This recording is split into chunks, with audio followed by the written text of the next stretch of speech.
दोस्तों YouTube my channel या UPPSC RO ARO UP police constable UPSI railway SSC GK GS का practice set है। Question number 1 है, सबसे कम उम्र में प्रधानमंत्री पद पर आसीन होने वाले व्यक्ति हैं। फर्स्ट है राजीव गांधी, सेकंड है मोरारजी देसाई, थर्ड है लाल बहादुर शास्त्री या फोर्थ है इंदिरा गांधी। तो राजीव गांधी है। व्याख्या, भारत के सबसे युवा प्रधानमंत्री भारत रत्न श्री राजीव गांधी का जन्म 20 अगस्त 1944 को हुआ था और उनकी मृत्यु 21 मई 1991 को बम विस्फोट से पेरुबुदूर में एक आतंकवादी संगठन लिट्ठे द्वारा मानव बम से की गई। 31 अक्टूबर 1984 को प्रधानमंत्री श्रीमती इंदिरा गांधी की हत्या इंदिरा गांधी के बॉडीगार्ड अंगरक्षक द्वारा कर दी गई। उसके बाद राजीव गांधी भारत के प्रथम प्रधानमंत्री बने। क्वेश्चन नंबर सेकंड है, कौन व्यक्ति मंत्रिपरिषद का सदस्य हो सकता है। फर्स्ट है लोकसभा का सदस्य, सेकंड है राज्यसभा का सदस्य, थर्ड है संसद का सदस्य या फोर्थ है कोई भी व्यक्ति। तो इसका आंसर संसद का सदस्य है। व्याख्या, मंत्रिपरिषद का सदस्य संसद के सदस्य होते हैं। जब मंत्रिमंडल के सदस्यों को उनके कार्यों में सहायता देने के लिए राज्य मंत्रियों और उप मंत्रियों को नियुक्त किया जाता है, तब इन्हें मिलाकर मंत्रिमंडल को मंत्रिपरिषद की संज्ञा दी जाती है। वीडियो को सब्सक्राइब करना और दोस्तों में शेयर कर देना। क्वेश्चन नंबर थर्ड है, सामूहिक रूप से मंत्रिपरिषद किसके प्रति उत्तरदायी होता है। फर्स्ट है राष्ट्रपति, सेकंड है प्रधानमंत्री, थर्ड है लोकसभा या फोर्थ है संसद। तो लोकसभा के प्रति उत्तरदायी होता है। व्याख्या, मंत्रिपरिषद एक बड़ा निकाय है जिनमें 60 से 70 मंत्री होते हैं। मंत्रिपरिषद सामूहिक रूप से संसद के निचले सदन लोकसभा के प्रति उत्तरदायी होती है। मंत्रिपरिषद प्रधानमंत्री के नेतृत्व में कार्य करती है। संघ मंत्रिमंडल में ही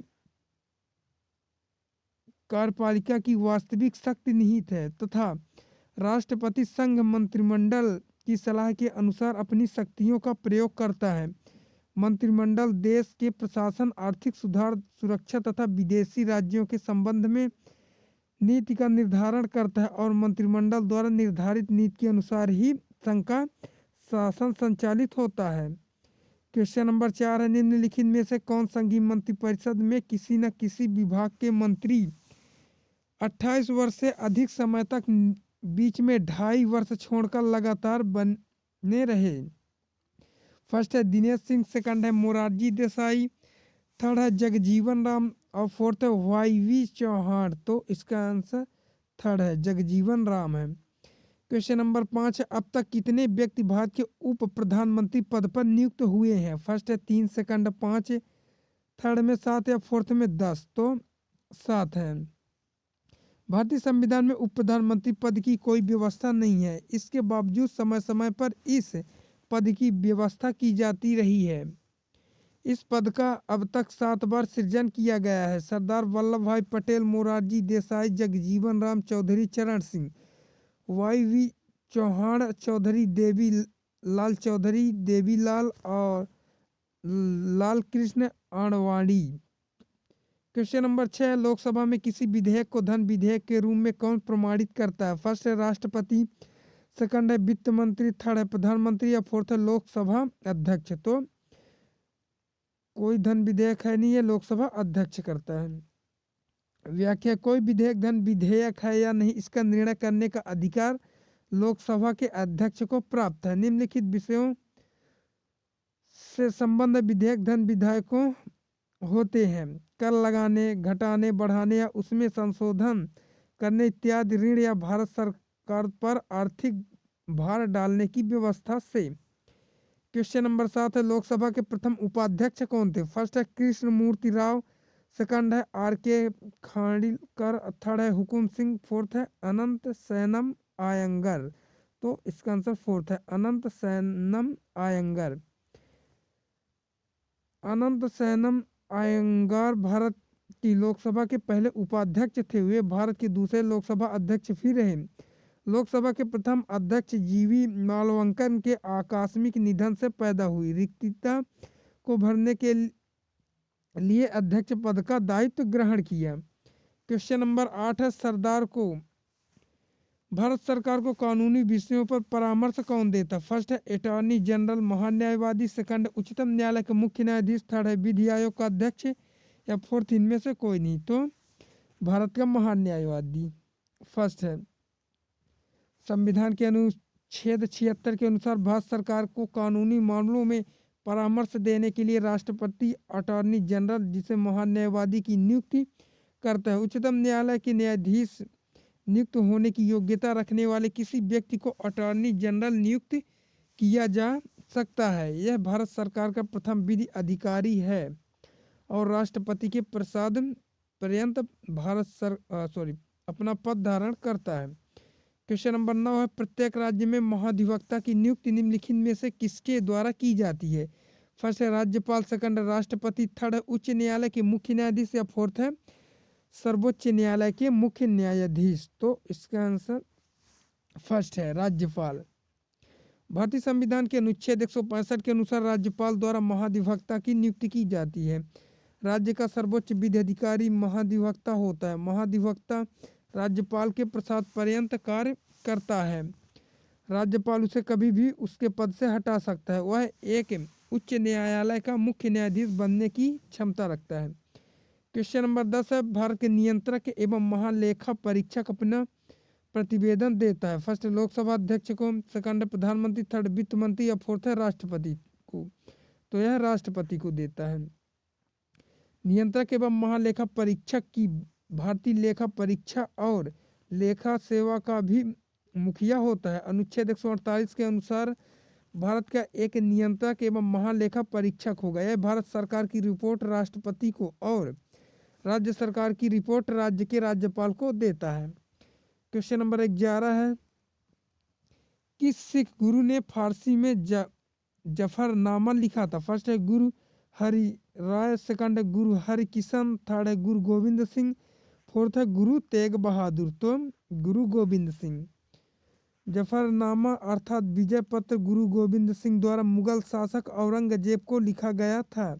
जफरनामा 10वें ग्रंथ का एक भाग है और औरंगजेब को लिखा गया था। जफरनामा 10वें ग्रंथ का एक भाग और इसकी भाषा फारसी है। क्वेश्चन नंबर 12 है, आदि ग्रंथ किसने संकलित किया था? फर्स्ट है गुरु नानक ने, सेकंड है गुरु रामदास ने, थर्ड है गुरु अर्जुन दास ने, और फोर्थ है गुरु गोविंद सिंह ने। तो गुरु अर्जुन ने। क्वेश्चन नंबर 13, किसने अपनी राजधानी मुर्शिदाबाद से मुंगेर हस्तांतरित की? फर्स्ट है अली वर्दी खान, सेकंड है सिराजुद्दौला, थर्ड है मीर जाफर, या फोर्थ है मीर कासिम। तो मीर कासिम ने।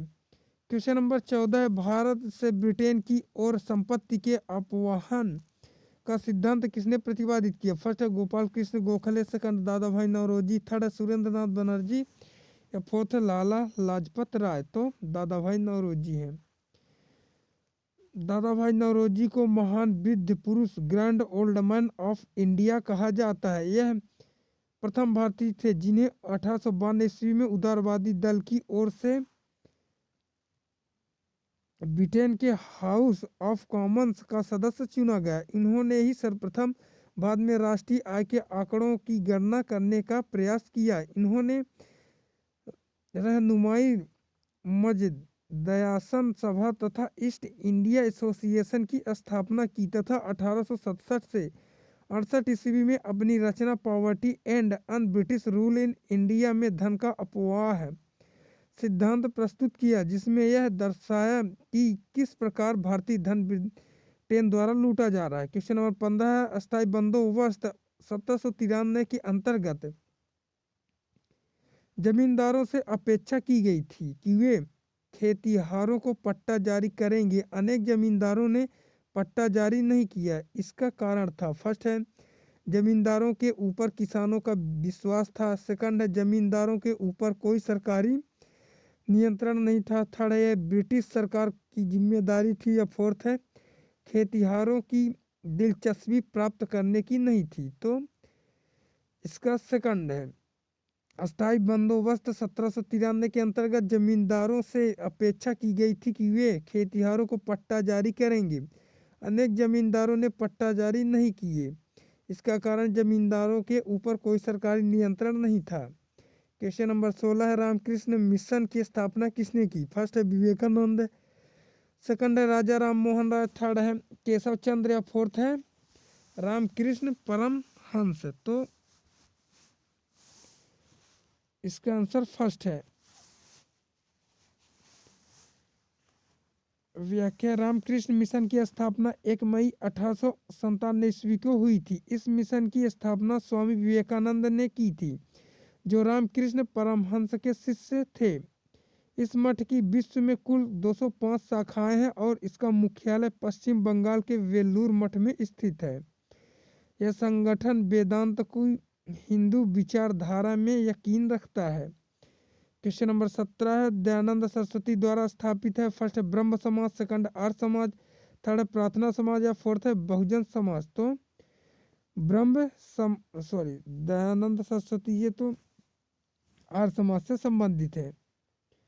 स्वामी दयानंद सरस्वती ने आर्य समाज की स्थापना की 10 अप्रैल 1875 ईस्वी को गिरगांव मुंबई में की थी, जिसका उद्देश्य वैदिक धर्म को शुद्ध रूप से स्थापित करना, भारत को धार्मिक, सामाजिक व राजनीतिक रूप से एक सूत्र में बांधना तथा पाश्चात्य प्रभाव को समाप्त करना था। क्वेश्चन नंबर 18 है, भारतीय पुनर्जागरण आंदोलन के पिता कौन थे? फर्स्ट है बाल गंगाधर तिलक, सेकंड है दयानंद सरस्वती, थर्ड है श्रद्धानंद या फोर्थ है राजा राम मोहन राय। तो राजा राम मोहन राय है।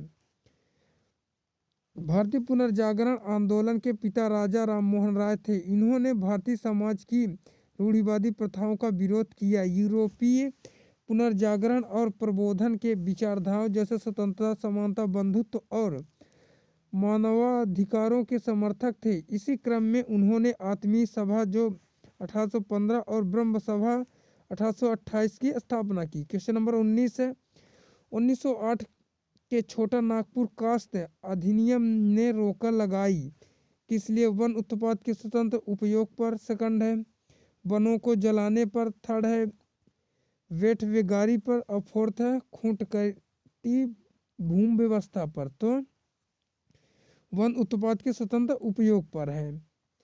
छोटा नागपुर की अर्थव्यवस्था तत्कालीन समय में मुख्यतः वनों पर आधारित थी। खाद्य पदार्थ, जलावन, लकड़ी आदि के लिए आदिवासी वनों पर ही आश्रित थे, परंतु 1908 में काश्तकारी अधिनियम ने उनके वनों के स्वतंत्र उपयोग पर प्रतिबंध लगा दिया, जिसके परिणाम स्वरूप यहाँ की आदिवासी जनता ने अंग्रेजों के विरुद्ध संघर्ष किया, क्योंकि वे अपना परंपरागत अधिकार नहीं छोड़ना चाहते थे। क्वेश्चन नंबर 20 है, कथन दिया गया है। फर्स्ट में 1930 के दशक के आरंभ में भारतीय राष्ट्रवादी लहर में श्रमिक मजदूर भागीदारी का प्रभाव कम था। कारण है श्रमिक नेता भारतीय राष्ट्रीय कांग्रेस विचारधारा को बुर्जुआ और प्रतिक्रियावादी समझते थे। तो इसका आंसर फर्स्ट है। 1930 के दशक के आरंभ में भारतीय राष्ट्रवादी लहर में श्रमिक मजदूर भागीदारी का प्रभाव कम था। श्रमिक नेता भारतीय राष्ट्रीय कांग्रेस विचारधारा को बुर्जुआ और प्रतिक्रियावादी समझते थे। क्वेश्चन नंबर 21 है, सिंधु घाटी सभ्यता के लोगों का मुख्य व्यवसाय क्या था? फर्स्ट है व्यापार, सेकंड पशुपालन, थर्ड शिकार और फोर्थ है कृषि। तो कृषि था। व्याख्या है, सिंधु घाटी लोगों का मुख्य व्यवसाय कृषि था। हड़प्पा सभ्यता में अनेक फसल की खेती होती थी, जिसमें गेहूं और जौ प्रमुख थे। यहाँ फसल होना चाहिए। चावल का प्रयोग हड़प्पा काल में सीमित मात्रा में होती थी। रंगपुर और लोथल से चावल के प्रमाण मिले हैं। हड़प्पा वासी मेसोपोटामिया में व्यापार करते थे। चांदी का प्रयोग भारत में प्रथम बार हड़प्पा वासी द्वारा किया गया। कपास की खेती सर्वप्रथम हड़प्पा वासी द्वारा ही शुरू किया गया। चेस शतरंज की शुरुआत हड़प्पा वासी द्वारा की गई और कपास को यूनानी लोग सिंडर कहते हैं। क्वेश्चन नंबर 22 है, सिंधु सभ्यता की मुद्रा में किस देवता के राम तुल्य चित्रांकन मिलता है? फर्स्ट है आद्य शिव, सेकंड आद्य ब्रह्म, थर्ड है आद्य विष्णु या फोर्थ है आद्य इंद्र। तो इसका आंसर फर्स्ट है।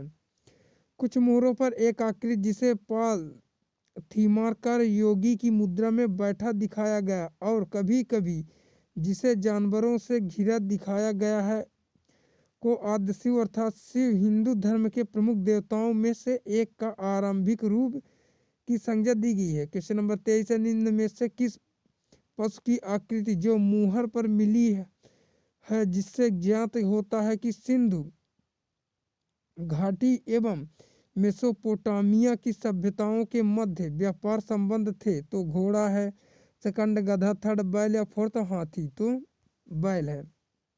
मोहनजोदड़ो से एक मोहर मिली है जिस पर बैल की आकृति है। इस बैल की रक्षा एक सर्प कर रहा है तथा यह बैल एक शत्रु से लड़ रहा है। इस शत्रु की आकृति मनुष्यों की सी है। इस बैल का उस शत्रु से लड़ने का उद्देश्य यह है कि वह शत्रु को पवित्र वृक्ष के निकट आने से रोक सके। यह मनुष्य शायद कोई दैत्य होगा जिसको हराने की कोशिश की जा रही है। क्वेश्चन नंबर 24 है, स्वतंत्रोत्तर भारत में सबसे अधिक संख्या में हड़प्पा युगीन स्थलों की खोज किस प्रांत में हुई? फर्स्ट है गुजरात, सेकंड राजस्थान, थर्ड पंजाब और हरियाणा और फोर्थ है उत्तर पश्चिमी उत्तर प्रदेश। तो इसका आंसर फर्स्ट है। स्वतंत्रता प्राप्ति के पश्चात हड़प्पा संस्कृति के सर्वाधिक स्थल गुजरात में खोजे गए। क्वेश्चन नंबर 25 है, कौन से तीन वेद संयुक्त रूप से त्रयी या वेदात्री कहलाते हैं? तो इसका आंसर फर्स्ट है ऋग्वेद, यजुर्वेद और सामवेद है। क्वेश्चन नंबर 26 है, धर्मशास्त्रों में भूराजस्व की दर क्या है? फर्स्ट है 1/3, सेकंड 1/4, थर्ड है 1/6 या फोर्थ है 1/8। तो 1/6 है। धर्मशास्त्रों में बतलाया गया है कि राजा अपने द्वारा किए गए कार्यों, सामान्य जन की सुरक्षा और कल्याणकारी सेवा आदि के बदले उपज का 6वां हिस्सा अपनी वृत्ति के रूप में प्राप्त करेगा। क्वेश्चन नंबर 27 है, चरक संहिता नामक पुस्तक किस विषय से संबंधित है? फर्स्ट है अर्थशास्त्र, सेकंड राजनीति, थर्ड है चिकित्सा या फोर्थ है धर्म। तो चिकित्सा से संबंधित है। चरक संहिता आयुर्वेद का एक प्रसिद्ध ग्रंथ है। यह संस्कृत भाषा में इसके उपदेशक अत्रिपुत्र, पुनर्वसु, ग्रंथकर्ता, अग्निवेश और प्रतिसंस्कारक चरक है। चरक संहिता और सुश्रुत संहिता आयुर्वेद के दो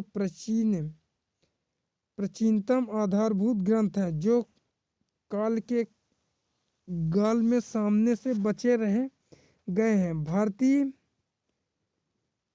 चिकित्सा विज्ञान की तीन बड़े नाम हैं, चरक, सुश्रुत और वाग्भट। चरक संहिता, सुश्रुत संहिता तथा वाग्भट का अष्टांग संग्रह आज भी भारतीय चिकित्सा विज्ञान आयुर्वेद के मानक ग्रंथ है। क्वेश्चन नंबर 28 है, प्रतिलोम विवाह तब माना जाता है जब उच्च वर्ण का पुरुष निम्न वर्ण की नारी के साथ विवाह कर लेता है। सेकंड है जब उच्च वर्ण की नारी निम्न वर्ण के पुरुष के साथ विवाह कर लेती है। थर्ड है जब उच्च वर्ण का पुरुष उच्च वर्ण की नारी के साथ विवाह कर लेता तथा या फोर्थ है जब निम्न वर्ण का पुरुष निम्न वर्ण की नारी के साथ विवाह कर लेता है। तो इसका आंसर सेकंड है। क्वेश्चन नंबर 29 है, ऋग्वैदिक काल से संबंधित मृद भांड संस्कृत है। फर्स्ट है गेरुवाणी मृद भांड संस्कृत, थर्ड है चित्रित धूसर मृद भांड संस्कृत या थर्ड है ए और बी दोनों या इनमें से कोई नहीं। तो इसका फर्स्ट है। क्वेश्चन नंबर 30 है, पतंजलि कौन था? फर्स्ट है योगाचार संप्रदाय का एक दार्शनिक, सेकंड है यह आयुर्वेद पर एक पुस्तक का लेखन, थर्ड है माध्यमिका संप्रदाय का एक दार्शनिक और फोर्थ है पाणिनि के संस्कृत व्याकरण अष्टाध्यायी का एक टीकाकरण। तो इसका आंसर फोर्थ है पाणिनि के संस्कृत व्याकरण अष्टाध्यायी का एक टीकाकरण है। यहाँ अष्टाध्यायी है।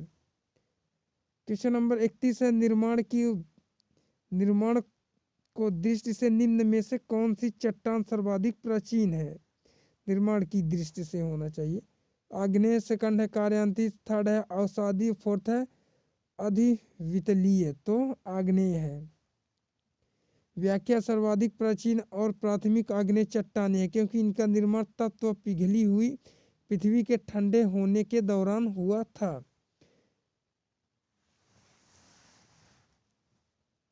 नंबर 32 है, नीस चट्टान निम्नलिखित में से किस कोटि की है? फर्स्ट है आग्नेय, सेकंड है परतदार, थर्ड है परिवर्तित या फोर्थ है ज्वालामुखी। तो परिवर्तित है। नीस एक सामान्य और व्यापक रूप से वितरित प्रकार की चट्टान है जो मूलतः मौजूद उच्च प्रति के अग्निमय और सेडिमेंट्री चट्टानों के प्रादेशिक कायांतरण प्रक्रिया से निर्मित होती है। क्वेश्चन नंबर 33 है, भूगर्भ में जिस स्थान पर भूकंपी तरंगों की उत्पत्ति होती है उस स्थान को क्या कहा जाता है? फर्स्ट है अधिकेंद्र, सेकंड है भूकंप अधिकेंद्र, थर्ड है भूकंप केंद्र या फोर्थ है एक्लोजाइट। तो इसका आंसर भूकंप केंद्र है। पृथ्वी के केंद्र को भूकंप के केंद्र से जोड़ने वाली रेखा जिस स्थान पर पृथ्वी की सतह को काटती है उसे भूकंप का अधिकेंद्र कहते हैं। रेखा गणित के स्थापित नियमों के अनुसार पृथ्वी की सतह पर यह स्थान भूकंप के केंद्र से सबसे नजदीक होता है, इसलिए भूकंप के झटकों की तीव्रता या उससे होने वाली नुकसान इस स्थान के आसपास अपेक्षाकृत ज्यादा होता है। क्वेश्चन नंबर 34 है, निम्नलिखित में से कौन सी घटना धरातल पर नहीं घटित होती? फर्स्ट है ज्वालामुखी, सेकंड है अपक्षय, थर्ड अपरदन या फोर्थ है सुनामी। तो सुनामी है। सुनामी समुद्र से भूकंप या जमीन खिसकने के वजह से पैदा होती है, जबकि शेष तीनों धरती पर घटित होने वाली घटनाएं है। क्वेश्चन नंबर 35 है, विश्व की अधिकांश ज्वालामुखी घटनाएं घटित होती है। फर्स्ट है रचनात्मक प्लेट किनारों पर, सेकंड है भ्रंश मेखला के सहारे पर, थर्ड है विनाशात्मक प्लेट के किनारों पर। तो इसका आंसर फोर्थ है। वह किनारा जिस पर दो प्लेटें परस्पर मिलते हैं या टकराते हैं विनाशात्मक किनारा कहलाता है। विश्व भर ज्वालामुखीय घटनाएं इसी किनारे के इर्द गिर्द होती है। क्वेश्चन नंबर 36 है, निम्नलिखित में से कौन सी गैस ज्वालामुखी उद्भेदन के समय नहीं निकलती? फर्स्ट है oxygen, second hydrogen, third ammonia या फोर्थ है कार्बन डाइऑक्साइड। तो इसका आंसर फर्स्ट है। विभिन्न ज्वालामुखियों से उद्गारित विभिन्न गैसों की मात्रा में बहुत अंतर हो सकता है। ज्वालामुखी उद्गार से निकलने वाली गैसीय पदार्थों में जलवाष्प, कार्बन डाइऑक्साइड और सल्फर डाइऑक्साइड की मात्रा अधिक होती है। गैसों और जलवाष्प के अलावा ज्वालामुखी उद्गार से हाइड्रोजन सल्फाइड, हाइड्रोजन क्लोराइड और हाइड्रोजन फ्लोराइड की मात्रा भी मौजूद होती है। क्वेश्चन नंबर 37 है, निम्नलिखित में से किस जलधारा को क्रिसमस के बच्चे की धारा कहते हैं? फर्स्ट पेरू जलधारा, सेकंड कैलिफोर्निया जलधारा, थर्ड अल नीनो जलधारा, फोर्थ है गल्फ स्ट्रीम जलधारा। तो अल नीनो की जलधारा है। एल नीनो स्पेनिश भाषा का शब्द है जिसका शाब्दिक अर्थ है छोटा बच्चा। इसे यह नाम पेरू के मछुआरों द्वारा बाल ईसा के नाम पर किया गया है क्योंकि इसका प्रभाव सामान्यतः क्रिसमस के आसपास अनुभव किया जाता है। उष्णकटिबंधीय प्रशांत के भूमध्य क्षेत्र के समुद्र के तापमान और वायुमंडल परिस्थितियों में आए बदलाव के लिए उत्तरदायी समुद्री घटना को एल नीनो या अल नीनो कहा जाता है। यह दक्षिण अमेरिका के पश्चिमी तट पर स्थित इक्वाडोर और पेरू देशों के तटीय समुद्री जल में कुछ सालों के अंतराल पर घटित होती है। क्वेश्चन नंबर 38 है, निम्नलिखित में से कौन एक ठंडी जलधारा? फर्स्ट है वेंगुला, सेकंड है क्यूरोसिया, थर्ड है गल्फ स्ट्रीम या फोर्थ ब्राजील। तो इसका आंसर फर्स्ट है वेंगुला धारा। वेंगुला धारा दक्षिणी अंध महासागर में बहने वाली एक ठंडी महासागरीय धारा है जो दक्षिण अफ्रीका के पश्चिमी तट से टकराकर तट के सहारे उत्तर दिशा में प्रवाहित होती है। इस धारा के वजह से पादप प्लवों की बहुत वृद्धि होती है जिससे मछलियों, शार्क, व्हेल्स आदि प्रचुर मात्रा में मिलती है। क्वेश्चन नंबर 39 है, समुद्री जल में उपस्थित लवणों की उनकी मात्रा के आधार पर सही अवरोही क्रम है। फर्स्ट है सोडियम क्लोराइड, सेकंड है मैग्नीशियम क्लोराइड, थर्ड है कैल्शियम सल्फेट या फोर्थ है मैग्नीशियम सल्फेट। सागरीय जल में पाए जाने वाले लवणों में सर्वाधिक मात्रा सोडियम क्लोराइड है जो 77.8% है, और मैग्नीशियम क्लोराइड 10.9% की है, और अन्य लवणों मैग्नीशियम सल्फेट 4.7%, कैल्शियम सल्फेट 3.6% और पोटेशियम सल्फेट 2.5% महत्वपूर्ण है। क्वेश्चन नंबर 40 है, ग्रेट बैरियर रीफ की लंबाई और चौड़ाई क्रमशः कितनी है? तो 1900 किलोमीटर और 160 किलोमीटर है। Great barrier reef Queensland Australia के उत्तर पूर्वी तट के समांतर बनी हुई विश्व की यह सबसे बड़ी मूंगे की दीवार है। इस दीवार की लंबाई लगभग 1200 मील तथा चौड़ाई 10 मील से 90 मील तक है। क्वेश्चन नंबर 41 है, विविधता के लिए योजना बनाने का मुख्य उद्देश्य क्या कम करना है? फर्स्ट है मृत्यु, सेकंड क्षति, थर्ड है जोखिम, या फोर्थ है सुभेद्यता। तो सुभेद्यता है। क्वेश्चन नंबर 42 है, निवेश और बचत से संबंधित योजना जीवन आस्था 2008-9 में शुरू की गई थी। तो वह है LIC द्वारा। क्वेश्चन नंबर 43 है, एकाधिकार प्रतियोगिता का सिद्धांत USA में प्रतिपादित किया गया है। तो किसने किया? तो एडवर्ड चैम्बरलिन द्वारा। क्वेश्चन नंबर 44, संसद की किस वित्तीय समिति में राज्यसभा का कोई प्रतिनिधित्व नहीं होता? फर्स्ट लोक लेखा समिति, सेकंड प्राक्कलन समिति, थर्ड लोक उपक्रम समिति, या फोर्थ है व्यय समिति। तो प्राक्कलन समिति है। लोकसभा की स्थायी समितियों में से 3 वित्तीय समितियों होती है। ये लोक लेखा समिति, प्राक्कलन समिति और सरकारी उपक्रम समिति है। ये समितियां सरकारी खर्च और निष्पादन पर लगातार नजर रखती है। लोक लेखा समिति और सरकारी उपकरण समिति में राज्यसभा के सदस्य भी होते हैं, लेकिन प्राक्कलन समिति के सभी सदस्य लोकसभा में होते हैं। क्वेश्चन नंबर 45 है, किसी अर्थव्यवस्था में मुद्रा के मूल्य और कीमत स्तर के बीच संबंध होता है। तो फर्स्ट है अनुलोम, सेकंड प्रतिलोम, थर्ड है समानुपाती, और फोर्थ है स्थिर। तो प्रतिलोम है। अर्थव्यवस्था में मुद्रा के मूल्य और कीमत स्तर के बीच प्रतिलोम संबंध होता है। क्वेश्चन नंबर 46 है, भारत में मुद्रा आपूर्ति की स्थिति के संबंध में क्या कहा जा सकता है कि? फर्स्ट है जनता के पास मुद्रा केवल अविनिमेय है, सेकंड है जनता के पास मुद्रा बैंकों में जमा से कम है, थर्ड है जनता के पास मुद्रा बैंकों में जमा से अधिक है, और फोर्थ है जनता के पास मुद्रा बैंकों में जमा के बराबर है। तो जनता के पास मुद्रा बैंक में जमा से कम है। क्वेश्चन नंबर 47 है, भारत में कृषि में बेरोजगारी का स्वरूप है। फर्स्ट है केवल मौसमी, सेकंड है केवल प्रच्छन्न, या थर्ड है दोनों ए और बी, और फोर्थ इनमें से कोई नहीं। तो इसका थर्ड है। ग्रामीण बेरोजगारी, क्रोमियन बेरोजगारी, मौसमी बेरोजगारी, प्रच्छन्न बेरोजगारी, शहरी बेरोजगारी और दिया है। क्वेश्चन नंबर 48 है, प्रच्छन्न बेरोजगारी का अर्थ सामान्यतः है कि जहाँ बड़ी संख्या में लोग बेरोजगार रहते हैं। थर्ड है वैकल्पिक रोजगार उपलब्ध नहीं है, थर्ड है श्रम की सीमांत उत्पादक शून्य, फोर्थ है श्रमिकों की उत्पादकता कम है। तो इसका आंसर थर्ड है। छिपी हुई बेरोजगारी या प्रच्छन्न बेरोजगारी वह स्थिति है जब श्रमिक बाहर से तो श्रम पर लगे प्रतीत होते हैं, किंतु वास्तव में उन श्रमिकों की उस कार्य में आवश्यकता नहीं होती, अर्थात उनकी सीमांत उत्पादकता शून्य होती है। क्वेश्चन नंबर 39 है, निम्नलिखित में से कौन सा खाद्य सुरक्षा प्रणाली का एक घटक है? फर्स्ट है सुरक्षित भंडार, सेकंड है न्यूनतम समर्थक मूल्य, थर्ड है उचित मूल्य की दुकानें, और फोर्थ है ए और सी दोनों। तो इसका आंसर फोर्थ है।